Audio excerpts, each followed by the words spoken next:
ಪಶ್ಚಿಮ ಬಂಗಾಳ, ಅಸ್ಸಾಂ ಮತ್ತು ಪುದುಚೇರಿಯಲ್ಲಿ ಭಾರತೀಯ ಜನತಾ ಪಾರ್ಟಿ ಅಖಂಡ ಜಯಭೇರಿ ಬಾರಿಸಿದ ಹಿನ್ನೆಲೆಯಲ್ಲಿ ಭಾರತೀಯ ಜನತಾ ಪಾರ್ಟಿ ಮಾನ್ವಿ ಮಂಡಳದ ಮುಖಂಡರು ಸಿಹಿ ಹಂಚಿ ಪಟಾಕಿ ಸಿಡಿಸಿ ಸಂಭ್ರಮಿಸಿದರು. ರಾಯಚೂರು ಜಿಲ್ಲೆಯ ಮಾನ್ವಿ ಪಟ್ಟಣದ ಬಸವ ವೃತ್ತದಲ್ಲಿ ಬಿಜೆಪಿ ಮುಖಂಡರು ಜಮಾವಣೆಗೊಂಡು ಘೋಷಣೆ ಕೂಗುತ್ತಾ 2028ಕ್ಕೆ ರಾಜ್ಯದಲ್ಲಿ ಕಮಲ ಬರುತ್ತದೆ, ಮಾನ್ವಿಯಲ್ಲಿ ಕಮಲ ಹರಳುತ್ತದೆ ಎಂದು ವಕೀಲ ವೀರಗೌಡ ಮಾಧ್ಯಮಕ್ಕೆ ತಿಳಿಸಿದರು. ನರೇಂದ್ರ ಮೋದಿಯವರ ಸಹಕಾರ ಮತ್ತು ಆಡಳಿತ ಮೆಚ್ಚಿ ಪಶ್ಚಿಮ ಬಂಗಾಳ, ಪುದುಚೇರಿ ಮತ್ತು ಅಸ್ಸಾಂನಲ್ಲಿ ಬಿಜೆಪಿ ಕೇಕೆ ಹಾಕಿದೆ. ಅಂದರೆ ಇದು ಆಡಳಿತ ಸುಧಾರಣೆಯ ಪರ್ವ ಎಂದು ಮಾನ್ವಿ ಬಿಜೆಪಿ ಮಂಡಳ ಮಾಜಿ ಅಧ್ಯಕ್ಷ ಜೆ ಸುಧಾಕರ್ ತಿಳಿಸಿದರು. ಇವತ್ತಿನ ದಿನ ಘೋಷಣೆಯಾದಂತಹ ಈ ಒಂದು ಪಂಚ ರಾಜ್ಯಗಳ ಚುನಾವಣೆಯ ಮಹತ್ವ ಇವತ್ತು ಬಹಳವಾಗಿದೆ. ಇಡೀ ಭಾರತ ದೇಶದ ಚುನಾವಣೆ ವ್ಯವಸ್ಥೆಯಲ್ಲಿ ಪಶ್ಚಿಮ ಬಂಗಾಳದಲ್ಲಿ ಇವತ್ತು ಅಭೂತಪೂರ್ವವಾದಂತ ಏನು ಗೆಲುವನ್ನ ಕಂಡಿದೆ ಭಾರತೀಯ ಜನತಾ ಪಕ್ಷ. ಅಲ್ಲಿ ಶ್ರೀ ನರೇಂದ್ರ ಮೋದಿಜಿಯವರ ಹಾಗೂ ಅಮಿತ್ ಶಾ ಅವರ ಹಾಗೂ ಸಾಮಾನ್ಯ ಕಾರ್ಯಕರ್ತರಿಂದ ಹಿಡಿದು ಈ ಸ್ವಯಂ ಸೇವಕ ಸಂಘದವರಿಗೆ ಅಂದ್ರೆ RSS ಅವರು ಕೂಡ ಇದರಲ್ಲಿ ತಳಮಟ್ಟದಿಂದ ಈ ಶ್ರಮ ವಹಿಸಿದ್ದಕ್ಕೆ ಇವತ್ತು ಪಶ್ಚಿಮ ಬಂಗಾಳದಲ್ಲಿ ಭಾರತೀಯ ಜನತಾ ಪಾರ್ಟಿಯ ಬಾವುಟವನ್ನ ಹಾರಲಿಕ್ಕೆ ಎಲ್ಲ ಮತದಾರರ ಮತ್ತು ಕಾರ್ಯಕರ್ತರ ಒಂದು ಅಭಿಮಾನದಿಂದ ಇವತ್ತು ಅಲ್ಲಿ ನಮ್ಮ ಪಕ್ಷ ಅಧಿಕಾರಕ್ಕೆ ಬರ್ತಾ ಇದೆ. 2 ದಿನಗಳ ಹಿಂದೆ ಬಾಂಗ್ಲಾದೇಶದ ಒಬ್ಬ ಸಂಸದ ಹೇಳ್ತಾನೆ,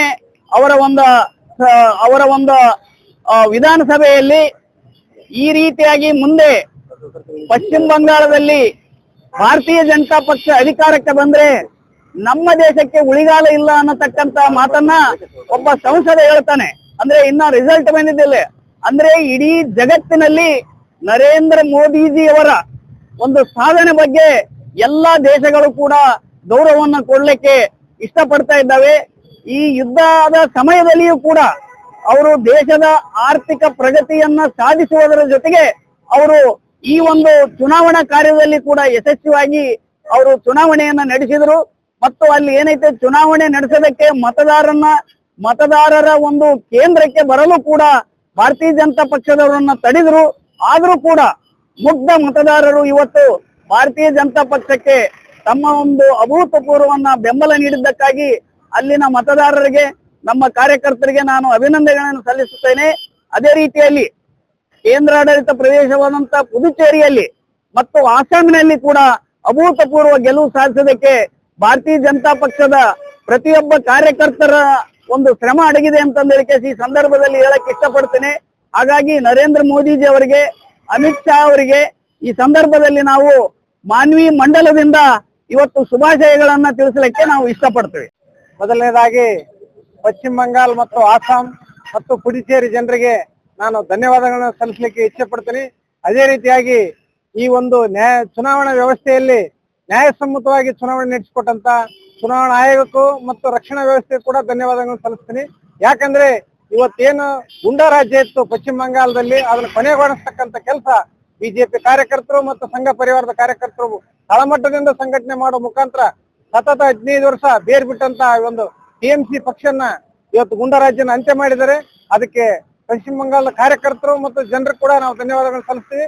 ಅದೇ ನಿಟ್ಟಿನಲ್ಲಿ ಅಸ್ಸಾಂನಲ್ಲಿ ಕೂಡ ಒಬ್ಬ ಹೇಮಂತ್ ಬಿಸ್ವಾ ಶರ್ಮಾ ಅವರು ಯಶಸ್ವಿಯಾಗಿ ಮತ್ತೆ ಮುನ್ನಡೆ ಮುಖ್ಯಮಂತ್ರಿಯಾಗಿ ಇವತ್ತು ಏನು ಸರ್ಕಾರ ಇವತ್ತು ಹೋದ್ ಸಲಕ್ಕಿಂತ ಹೆಚ್ಚಿನ ಒಂದು ಸೀಟುಗಳನ್ನ ಪಡೆಯುವ ಮುಖಾಂತರ ಇವತ್ತು ಮುಖ್ಯಮಂತ್ರಿಯಾಗಿ ಹೊರಹೊಮ್ಮತಕ್ಕಂಥ ಕೆಲಸ ನಡೆದಿದೆ.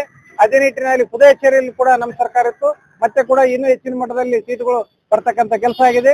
ಆ ನಿಟ್ಟಿನಲ್ಲಿ ಏನ್ ನಮ್ಮ ಸರ್ಕಾರ ಬಿಜೆಪಿ ಸರ್ಕಾರ ಬರಲು ಕಾರಣಭೂತರಾದಂತ ನಮ್ಮ ಭಾರತ ದೇಶದ ಪ್ರಧಾನಮಂತ್ರಿಗಳಂತ ನರೇಂದ್ರ ಮೋದಿ ಅವರು ಇರ್ಬೋದು ಮತ್ತು ಅಮಿತ್ ಶಾ ಜಿ ಅವರು ಇರ್ಬೋದು, ಅದೇ ರೀತಿಯಾಗಿ ವೆಸ್ಟ್ ಬೆಂಗಾಲ್ನಲ್ಲಿ ಸುವಿಂದ್ ಅಧಿಕಾರಿ ಅವರು ಇರ್ಬೋದು, ದಿಟ್ಟತನದಿಂದ ಚುನಾವಣೆಯನ್ನು ಎದುರಿಸ್ತಕ್ಕಂಥ ಕೆಲಸ ಮಾಡಿದ ಪ್ರಯುಕ್ತ ಇವತ್ತು ಭಾರತ ದೇಶದಲ್ಲಿ 371 ಕಾಶ್ಮೀರದಲ್ಲಿ ಧೈರ್ಯ ತೆಗೆದಕ್ಕಂತ ಯಾರ ವ್ಯಕ್ತಿ ಇದ್ರೆ ಅದು ಅಮಿತ್ ಶಾ ಅವರು. ಅವರ ಗಟ್ಟಿತನದಿಂದ ಇವತ್ತು ಪಕ್ಷ ಸಂಘಟಿತವಾಗಿ ಎಲ್ಲಾ ರಾಜ್ಯಗಳಲ್ಲಿ ಚುನಾವಣೆ ಗೆಲ್ಲಕ್ಕೆ ಕಾರಣೀಭೂತರಾದ್ರು ಅಂತ ಹೇಳ್ತಾನ ಆ ಜನತೆಗೆ ನಾನು ಧನ್ಯವಾದಗಳು ಸಲ್ಲಿಸ್ತಾ ನನ್ನ 2 ಮಾತುಗಳು. ಭಾರತ ದೇಶದ ಪಶ್ಚಿಮ ಬಂಗಾಳದಲ್ಲಿ ಕಳೆದ 15 ವರ್ಷಗಳಿಂದ ಗೂಂಡಾ ರಾಜ್ ಆಡಳಿತ ನಡೆಸುತ್ತಿರುವ ಮಮತಾ ಬ್ಯಾನರ್ಜಿ ಅವರ ಆಡಳಿತ ಇವತ್ತು ನರೇಂದ್ರ ಮೋದಿ ಅವರ ಶಕ್ತಿಯಿಂದ ಸಂಪೂರ್ಣವಾಗಿ ಕೊನೆಗೊಂಡಿದ್ದು ಇವತ್ತು ಪಶ್ಚಿಮ ಬಂಗಾಳದ ಜನತೆ ನಿಟ್ಟುಸಿರು ಬಿಟ್ಟು ಒಂದು ಜೀವನ ಮಾಡುವಂತ ಒಂದು ಅವಕಾಶ ಇವತ್ತಿಂದ ಪ್ರಾರಂಭ ಆಗ್ತಾ ಇದೆ. ಪಶ್ಚಿಮ ಬಂಗಾಳದ ಮುಖ್ಯಮಂತ್ರಿ ಆಗಿದ್ದ ಮಮತಾ ಬ್ಯಾನರ್ಜಿ ಅವರು ದೀದಿ ಎಂದೇ ಪ್ರಖ್ಯಾತರಾಗಿ ಈಗ ದಾದಿ ಎಂದು ಮೂಲೆ ಗುಂಪು ಸೇರಿದ್ದಾರೆ. ಅವರಿಂದ ಈ ದೇಶದ ರಕ್ಷಣೆ, ಈ ದೇಶದ ಜನತೆ ರಕ್ಷಣೆ ಎಂದೆಂದೂ ಸಾಧ್ಯವಿಲ್ಲ ಎಂದು ಆ ಪಶ್ಚಿಮ ಬಂಗಾಳದ ಜನತೆ ಮನಗಂಡು ನಮ್ಮ ನೆಚ್ಚಿನ ಪ್ರಧಾನಿಗಳು, ಈ ದೇಶದ ನೆಚ್ಚಿನ ಪ್ರಧಾನಮಂತ್ರಿಗಳು ಮತ್ತು ಗೃಹ ಸಚಿವರಾದ ಅಮಿತ್ ಶಾ ಇವರನ್ನು ನಂಬಿ ಆ ಪಶ್ಚಿಮ ಬಂಗಾಳದ ಮತದಾರರೆಲ್ಲರೂ ಕೂಡ ಅಭೂತಪೂರ್ವ ಜಯ ತಂದುಕೊಟ್ಟಂತಹ ಒಂದು ಮತದಾರರಿಗೆ ನಾವೆಲ್ಲರೂ ಕೂಡ ಇವತ್ತು ಕೃತಜ್ಞತೆಗಳು, ಧನ್ಯವಾದಗಳು ಸಲ್ಲಿಸಬೇಕು. ಅದೇ ರೀತಿಯಾಗಿ ನರೇಂದ್ರ ಮೋದಿ ಅವರ ಶ್ರಮ, ನರೇಂದ್ರ ಮೋದಿ ಅವರ ಅಭಿವೃದ್ಧಿ, ನರೇಂದ್ರ ಮೋದಿ ಅವರ ಭರವಸೆಗಳನ್ನು ಇವತ್ತು ಆ ಪಶ್ಚಿಮ ಬಂಗಾಳದ ಜನತೆ ಒಂದು ಅರಿತುಕೊಂಡು ಅವರೆಲ್ಲರೂ ಕೂಡ ನಂಬಿ ಇವತ್ತು ಭಾರತೀಯ ಜನತಾ ಪಕ್ಷಕ್ಕೆ ಅಧಿಕಾರ ತಂದು ಕೊಡಲಿ ಸಫಲರಾಗಿದ್ದಾರೆ. ಇವತ್ತು ಈ ಗೂಂಡಾರಾಜ್ ಅಂತ್ಯಗೊಳ್ಳದೇ ಇದ್ದರೆ ಇಡೀ ದೇಶಕ್ಕೆ ಒಂದು ಪಸರಿಸುತ್ತಾ ಇರೋದು. ಆ ಗೂಂಡಾರಾಜನ್ನು ಇಲ್ಲಿಗೆ ಮುರಿದು ಹಾಕಿದ್ದು ನರೇಂದ್ರ ಮೋದಿ ಅವರ ಒಂದು ಶಕ್ತಿಯಿಂದ, ಯುಕ್ತಿಯಿಂದ ಅಂತೇಳಿ ನಾವು ಇವತ್ತು ಹೇಳಲಿಕ್ಕೆ ಇಚ್ಛೆ ಪಡ್ತೇವೆ. ಭಾರತೀಯ ಜನತಾ ಪಾರ್ಟಿ ಎಂದೆಂದೂ ಕೂಡ ಈ ದೇಶದಲ್ಲಿ ಶಾಂತಿಯನ್ನು ಕೋರುತ್ತದೆ. ಅದೆಲ್ಲ ಬಿಟ್ಟು ಈ ರೀತಿಯ ಗೂಂಡಾರಾಜನ್ನು ಎಂದು ಕೂಡ ಭಾರತೀಯ ಜನತಾ ಪಾರ್ಟಿ ಸಹಿಸುವುದಿಲ್ಲ. ನರೇಂದ್ರ ಮೋದಿ ಅವರು ಒಂದು ದಿಟ್ಟ ಹೆಜ್ಜೆಯನ್ನು ಇಟ್ಟು ಇವತ್ತು ವಿಶ್ವಕ್ಕೆ ಮಾದರಿಯಾಗಿ, ವಿಶ್ವಕ್ಕೆ ಒಂದು ದಿಕ್ಕು ತೋರಿಸುವಂತಹ ನಿಟ್ಟಿನಲ್ಲಿ ಪಶ್ಚಿಮ ಬಂಗಾಳದಲ್ಲಿ ಗೂಂಡಾರಾಜನ್ನು ಅಂತ್ಯಗೊಳಿಸಿರುವುದು ತುಂಬಾ ಶ್ಲಾಘನೀಯ ವಿಷಯ. ಅವರಿಗೆ ತುಂಬ ಹೃದಯದ ಧನ್ಯವಾದ. ವರದಿ ಶಫೀಕ್ ಹುಸೇನ್, ಮಾನವಿ.